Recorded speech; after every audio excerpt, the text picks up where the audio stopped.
I thought I could hear the curious tone of the cornet, clarinet, and big trombone, fiddle, cello, big bass drum, flute, harp, and euphonium, all coming together as in a trance. I heard the sound of the floral dance. Good evening, everybody. Good evening, ladies and gentlemen. I just wanted to start off the vlog with a short piece of vocals dedicated to Sir Terry Wogan, who died earlier this week, because I like Terry. Nice old bloke. You used to listen to him. I used to know him well. When I was going on my features and everything, and shooting here, there and everywhere, when I first started this job, I used to love listening to Terry, so I'm quite upset to hear he died. But I know he was a light-hearted kind of guy, and thought singing a bit of floral dance, he might like that. I think he'll have enjoyed that little tribute. Yeah. Brilliant. Let's move on to the weekend's fishing then. How was your day Saturday? Saturday, I had a magnificent day. I went to Hayfield Lakes. A little silverfish only match, following on from our slider session last weekend. Yes. And I didn't get loads of people there. I think there were 9 or 10 of us there. Right. So it was, not too many really. But we all went on Big Adams, which is a nice lake. But the weather was horrendous. You didn't like that weather? No, I drew with the wind socking my face, and it winded and it snowed and it winded. You can't say that, can you? It did wind a bit, It's though, not very good grammar, is it? For it's alright. The wind blew hard, should I say, in my face. But I had a nice day's fishing. I caught 12 pound. I caught some nice skimmers. Yeah. And a couple of carasio, long pole. Le Carasio. Yes. Feeding lean, a little bit of fish meal ground bait in it. And I caught actually fishing just past my bait. Few fish on that, and then I caught some roach short on bloodworm. But it wasn't enough, I'm sorry to tell you, to beat the efforts of Adrian Higginbottom, who drew next to me and beat me. He won the match with £22. Devil.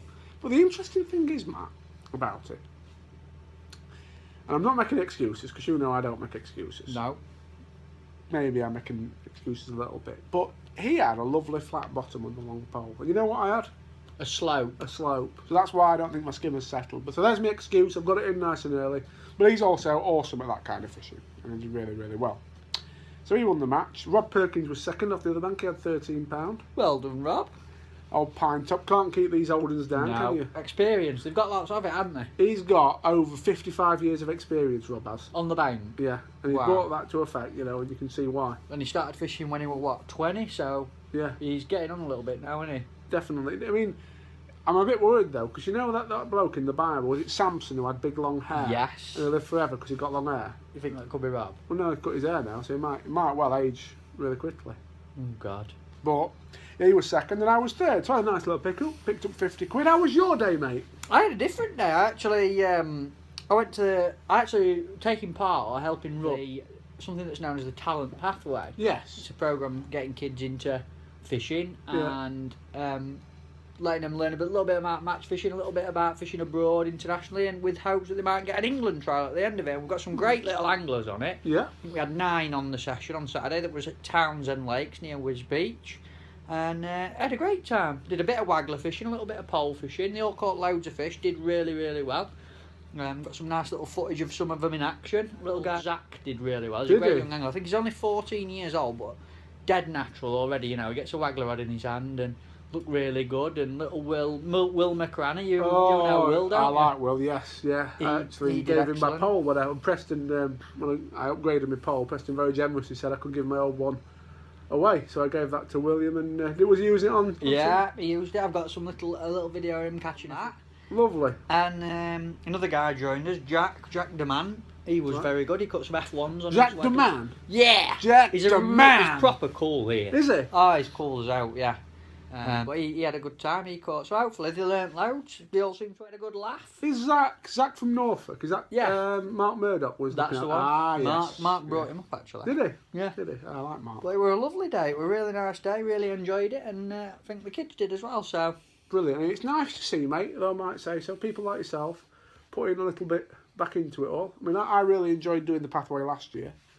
I haven't done it this year only because I was told it was all waggler and slider fishing. And as you know from my latest blogs, I am to waggler and slider fishing what Gordon Ramsay is to soft pellet fishing for skimmers. Ah. Not anymore though, you're an expert. I'm alright now, but I wouldn't want to coach anybody on something I'm not an expert on. Right. But I think helping the kids is fantastic. Right. Excellent. And you were rewarded, mate. If karma works in such a way where you're rewarded for your good deed that you do later. You were rewarded on Sunday, weren't you, really? I was rewarded on Sunday, wasn't I? I got a little bit lucky, didn't I? And Saturday night. We had a good night Saturday night, didn't we? Saturday night, went and saw our Scottish Aye. friends. Well, haggis flying everywhere, weren't they, mate? They were. You know what? I drew next to one of them on Sunday. Did you? We went on the Stainforth Keadby Canal at Thorn for the final qualifier of the Bait Tech Canal Championships, and it was a great match. Biggest turnout we've had, wasn't it? Yeah, 44. 41. 40, more than that. 41. Stop it. Telling you. All right, carry on. 41 anglers lined the banks of the Stainforth Keadby Canal, and you had a nice day, didn't you? I had a lovely day's fishing, mate. Yeah, I actually got it slightly wrong, but because obviously the way we're running them this year, it's a series of qualifiers with a final, and because I've been lucky enough to qualify for the final already, I sort of used this, which was the last qualifier, as a bit of a chance to practice for the final. And I got this little theory in my head. I thought, many fish being caught on other baits like hampering casters. And the way I normally fish at Thorn, I'll put like a bloodworm line, say at 13 or even 14.5 metres sometimes, and fish my casters at 16. So I'm almost not giving my caster line, the most positive line, much water, you know what I mean, to pull fish. So I thought, this week I just wanted to try fishing shorter. I put my longest line at 11 metres, casters at 16 metres still. And so basically it gave that line all that half of the canal to effectively draw fish from in my little theory. Got loads of room to pull them in. That's what I thought. Interesting. Did it work? No. Why? It was a right mistake. Well, I caught a few on it, but it just wasn't... I just didn't catch any more on it than I would have caught doing anything different. I probably caught more doing what you normally do, I think, fishing bloodworm, because I'd have caught more fish in between. I had some quite long blank spells trying to make the caster work. But luckily, I still managed to win the section. Yeah. I had £6.6. Right. Or something like that. Might have been £6.2 actually. £6.2, £6.4, something like that. Nice days fishing. A few fish on bloodworm early. Yeah. And joker. And a few fish on casters. Can't knock it. Very nice. Not nice. as nice as your day, mate. Talk us through it. I got a little bit lucky, Thomas, to be honest. I drew peg 162, which it's not been a good area, but there has been an odd big fish showing there, like an odd bream and things like that. And to cut a long story short, I started on bloodworm and it was very, very slow. I caught some perch next to my net to start with, because we fished down the Tins, catch these little perch. You sometimes catch 20 or 30 in first half an hour, don't you? Gets you off to a nice little start. And while I was catching them, I was looking around and no one was catching anything. Really difficult.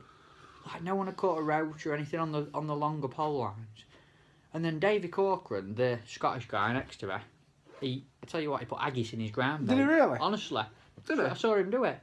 Opened a little bag of it up and emptied it into his ground bait. Did he try it out on the hook or a piece of... He fished double out. Did he? Yeah, triple out on an air rig, everything. Bit of try, that's nice, isn't it? Fished in a kilt. Did he? Yeah, never seen out like it, mate, honestly. Unbelievable. Bloody hell. When he bent over, did you think it were a full moon? I did. Did you? Yeah, end up matchy plate bagpipes for us all. Did he Yeah, really? I've never seen out like it. Right. But anyway, he were next to me and he shipped out, and he was the first one to catch a proper fish out long, and he's gone clunk, shipped back, and he caught a skimmer. Yeah. I thought, that's weird, he's caught a skimmer, but no one's caught any roach. And then he got another one, and then Gavin Leathersedge, the other side of me, he got one. And I thought, hey, look, there's a few skimmers kicking about here. Yeah. So I had to venture out onto me bloodworm line, sort of 10 metres out, down the middle of the deepest bit of the canal. And I didn't get any bites for 5 or 6 minutes. Then I caught a little perch, then I caught a couple of roach. And it wasn't hectic at all. And then I caught a skimmer. Yeah. About 10 ounce. Ooh. And then 5 minutes later I caught another one, 10 ounce. And then I hooked a big fish. Ooh. And there were number 3 elastic everywhere. And it took me 5 or 6 minutes to land it. But it were a bream about 4 pounds. Was it really? Yeah. And still, nobody were catching any roach. So I thought, well, while there's a few of these skimmers and bream kicking about, put a bit bigger hook on, a little bit bigger bait, like a couple of 3 bloodworms or a caster, you know, something a little bit bigger. Put a few casters in my mix, started topping up with a little bit more positive mix for bigger fish. And I had a lovely day. I didn't catch a lot of fish, but a little bit of line on bottom and hold your rig still, just trying to catch them bigger fish. And I caught another 3 bream, big uns, 3 or 4 pounders. And probably caught a dozen of them skimmers in between. Yeah, a few big roach, and I had a lovely day. Totally different day to what I've ever had on the Stainer. You know, fish totally different, and I don't think it'd work in many areas, but that particular day there were a lot of big fish kicking about in my peg. I was lucky that they were there, you know, and it paid off. I ended up with £23, just enough to win the match. Just enough. You'd think Yeah. you'd double second place. I mean, near enough. Higgy was second, wasn't he? He had £15, yeah. But yeah, near enough, you know. But they were interesting, yeah. I tell you what I find so interesting about that, as you say, it's almost like you've read your peg and adapted, haven't you? I mean, you know, you've sort of... I think however you'd have fished in that peg, there were some big fish kicking about, you know, and I think you'd have caught a few however you'd have fished. So anyway, what you're saying is you're a drawbag, aren't you? Yeah, Complete I think I drawbag, am. aren't Just you? total drawbag.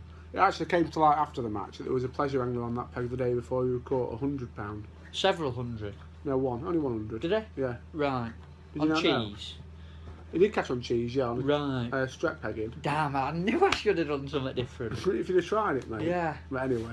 But on a serious note, how good's the Stainey, you know? Oh, not being any unbelievable. bream caught down there in our matches, has there? Not on the 160s, And no. then all of a sudden it throws up 20 odd pound of them, you know? It's It's been quite... such a great and diverse venue. I just love going there. I really, you know, where else can you go this time of year and know that on nearly every peg you're going to get a bite of chuck all day? Yeah, it's great, An isn't array it? of species. So interesting, you know. We've got an exciting final coming up, haven't we? Some big prizes. We have. It's on Valentine's Day, isn't it? Is it? Our final, yeah. Oh.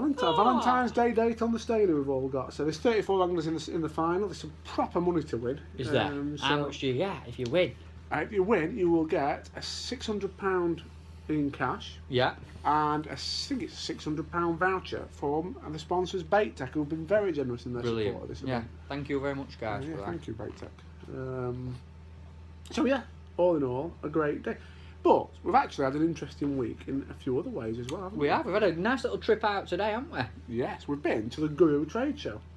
And it was very interesting indeed. Some very nice bright orange and black traditional Guru colours, but very nice new products. What I like about Guru is everything they bring out is very well thought through. They don't bring it out, you don't ever see a product and you think, you know, that's a Me Too product, just copied another company. You know, everything.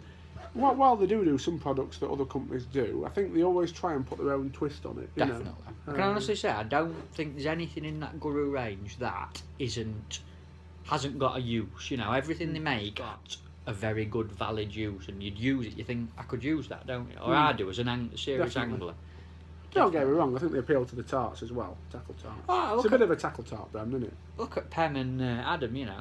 Definitely. Both there today, hair gel, Oh, looking hair- suave. It's Looking fantastic, weren't great they? people. Makeup, under Yeah. the lights, you know. But no, it's a brilliant brand. Really, really good to see. And I've had a little delivery as well, you know, this week. I've heard. I've got my new pole. It's What cool. you got? I've got a Daiwa Air XLS. Ooh. It's turned up, and I can't wait to get on the bank with it.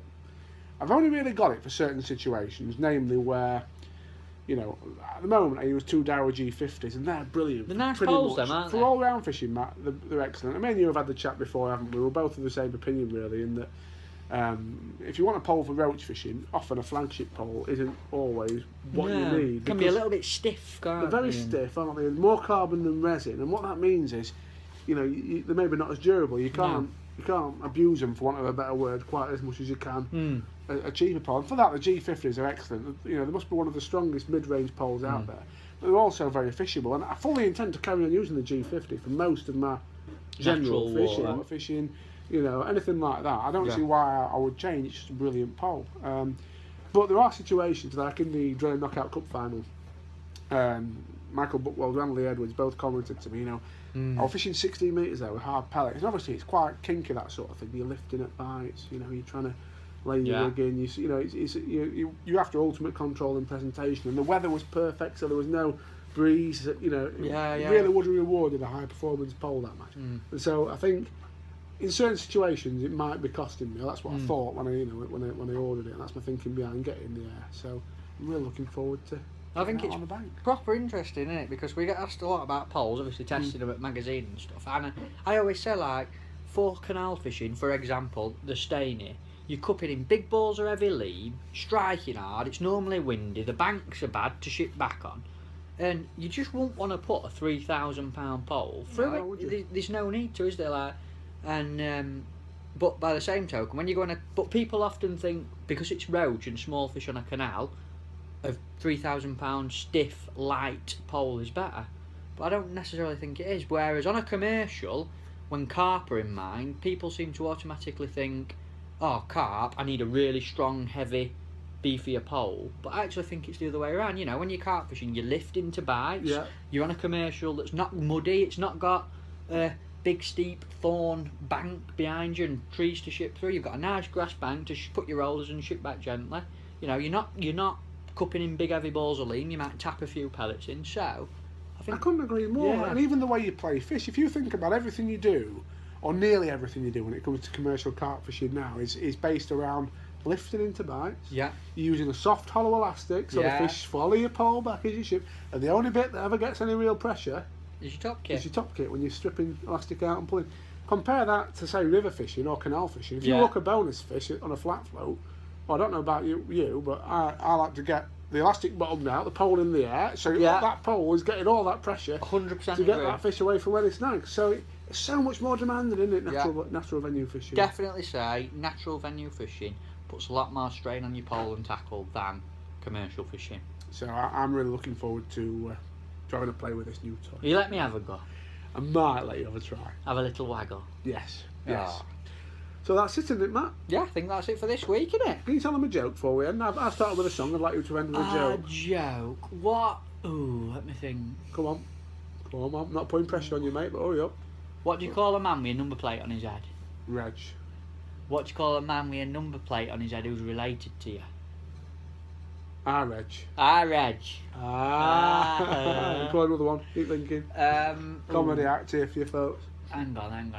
What do you call a woman on top of an hill a long, long way away from you? Don't know. Dot.